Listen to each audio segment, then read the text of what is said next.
So I know a lot of you are stuck at home with children or teenagers, and you might be up for a mobility challenge, so I've got one for you. This is for hip mobility. And traditionally I would do this with a yoga block, but because you're at home and you mightn't have a yoga block, we can use a soft book, not a heavy one, because this has a chance of landing on your head.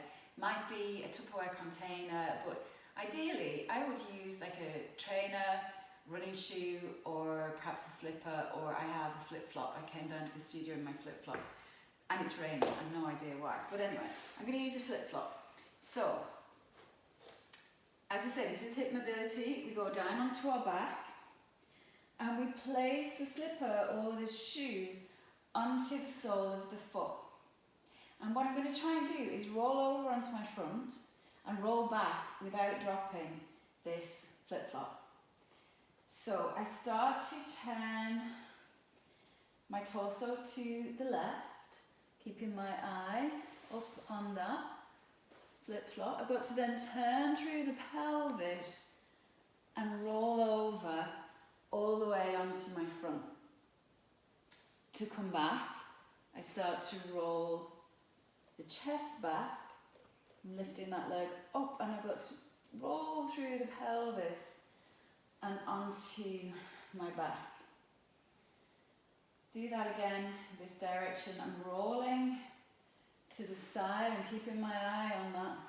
I've got to turn through the pelvis and then lower the leg, turn onto my front, and then I'm going to start to turn back. I'm going to push that leg up. I'm going to roll back through the pelvis, externally rotate, and come onto my back. So I made that look fairly easy, but if you've got any tightness in your hips, it's not easy. And my left side is much harder for me, and I'm pretty sure I'm going to drop this block, this flip-flop pretty quickly. Alright, so let's see, I've got to try and turn. Actually, it's not straight.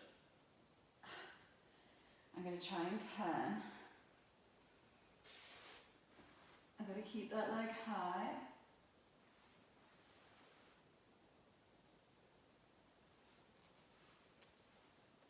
Onto my front.